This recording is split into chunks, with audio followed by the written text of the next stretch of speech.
I stay in regular touch with my police commissioner, and I appreciate the work that she's doing. You know, I've said time and time again that having seen these videos, to me, it was a snowball fight that got out of hand, and it should be treated accordingly. So, I've said again and again of what I think it was. I am so outraged by the reaction of this terrible mayor in New York City. If you've seen the video, you know what I'm talking about. You see these cops show up because a social media scheduled snowball fight in the middle of a 30 inches in New York City. The people throw up to have a snowball fight. Adults, 18 to 25. So they're not kids. They're adults. And it started getting out of control. The cops get called. So about 10 show up. And they start getting pelted. These are like assaults. So can you imagine getting a water bottle and just whipping it at a cop? You would never do that. You go, that's an assault. So what does this mayor not understand about this happening and the humiliation? Obviously, these men and maybe some women, I didn't see any women, feel, two of which went to the hospital. You're getting objects thrown at you because a snowball fight is considered something kids do and might be portrayed in a fun way on television and in movies. If you watch that, you know that is not fun. And this is not a snowball fight the cops started. They were called in to bring an end to the anarchy. And they were called in to do something about it. And when they did something about it, when they showed up, they were targeted. Here's another cut. Mondami again being questioned about this. What I saw yesterday in these videos was a snowball fight that got out of hand. I believe that our officers, just like any city workers, deserve respect. And, once again, I think these are the views that I've shared both kind of in public as well as in any conversations I've had. Okay. At one point, with the man with the perpetual smile and the hatred of billionaires who wants to spend $70 million on his supermarkets. I'm out of money. I have to raise property taxes, but I need $70 million for supermarkets that I can run. He doesn't understand that his police commissioner says this is an assault. I'm charged. Here are 4 faces. When I see them, they're going to be arrested. The mayor keeps saying no arrest. The same mayor that hears about a deranged idiot in Staten Island who comes after cops with a knife, goes to jail when he gets shot, goes to the hospital after he gets shot and gets visited by the mayor. He actually visited the attacker. That's how twisted this idiot is. So here is former NYPD Chief of Detectives Robert Boyce. Said the mayor is jeopardizing his relationship with the department. Not to back up the men and women is really, really bad. It's as bad as you can get. So this is a seminal moment right here, and we'll see how it goes from here, because I think it's important to understand just how important this is to the police department. Look, you might not be listening to my show. You might not be watching Fox, but how many more people who work with you that you need are going to have to explain to you that this is not a snowball fight? This is the same thing. I don't know if you guys remember a few years ago, the cops in the summer, they were just pouring water on their heads and throwing them water. And this is how it looked. And then all hell breaks loose. That's why when they go on the street, now they got to wrestle with people. Instead of people fearing cops, they try to fight cops because they know under this mayor, and whatever you want to say about Eric Adams, he would not have tolerated this. He certainly would have had their back. Lastly, here's the one other cut 38.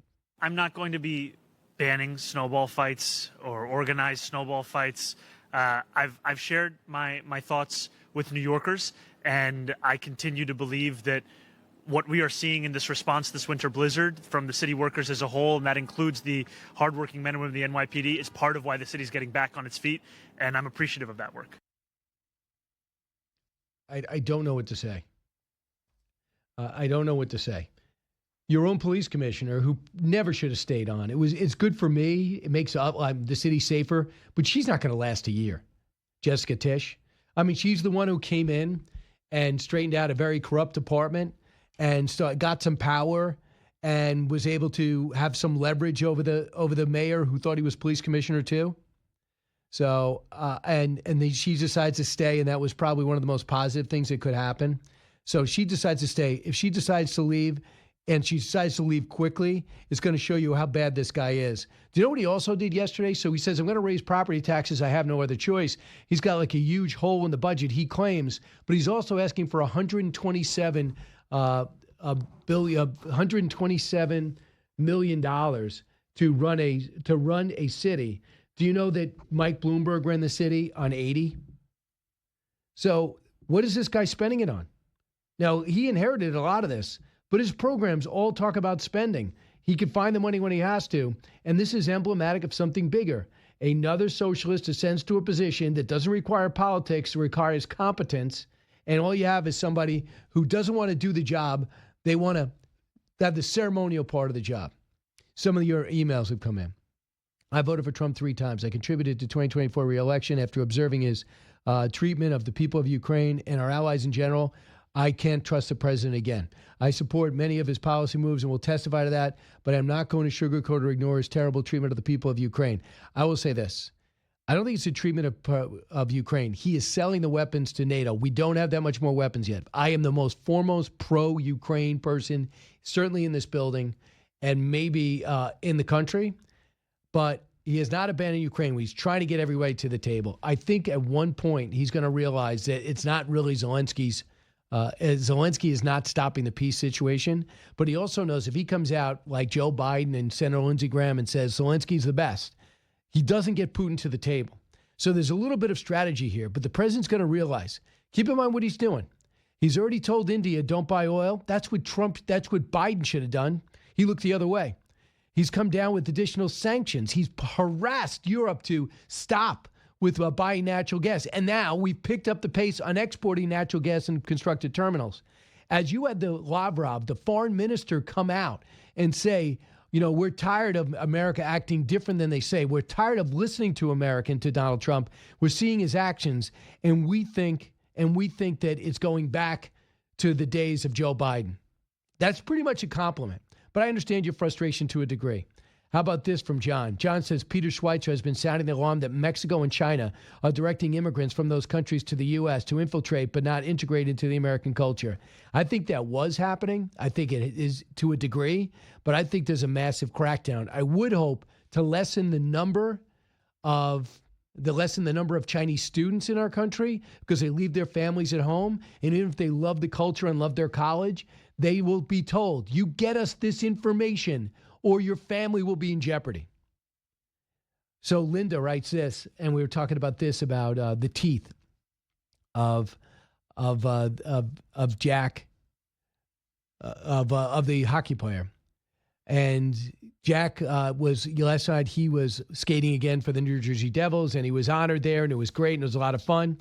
But his teeth got knocked out, and he said, I think people would be disappointed if I got my teeth fixed. While we're talking on the show, I found out, they said, the thing is, if your tooth actually comes out of your mouth and doesn't get broken, if your tooth comes out of your mouth, then you can put it back in right away and your gum will take it back. And everyone said I was crazy. Well, Jack Hughes said last night that he is going to leave his teeth broken because people seem to want it. So here's a little of his speech, and then I'll tell you what you guys just wrote me showing that I'm right. Here's Jack Hughes. Cut 27. I'm so proud and I'm so happy that the men's and women's USA hockey teams brought gold medals back to the United States of America. You guys are making me emotional, but I'm so proud to represent the New Jersey Devils organization. And I'm so proud to represent the great state of New Jersey. So proud. From the bottom of my heart, all my teammates, USA teammates, we just want to thank you guys for all the love and the support. We feel it. Thank you. So here's a little bit later after the game, they said, you're going to fix your teeth. And he said, I think people would be mad at me if I did. So I brought up, if they came out clean, you could have popped it back in. And he did pick up his teeth after they got knocked out in the game. So this is what Linda writes, because I know I'm right, by the way. Having practiced dentistry for many years, it's always been a hoot when non-dentists talk about teeth.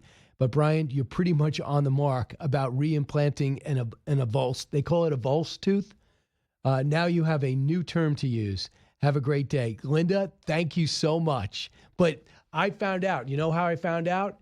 Are you guys curious? Pete and Eric? Sure. Okay.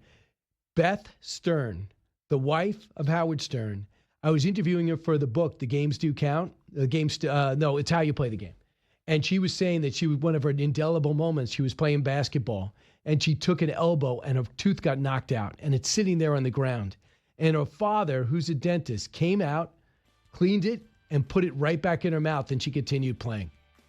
So I was astounded by that, but it was one of those stories that always stuck with me. So when this happened again, I was able to use my library of knowledge from my years of talking to other people, and I think I helped America. Anybody want to second that motion? Nobody. Thought I could win you guys over. But I am right.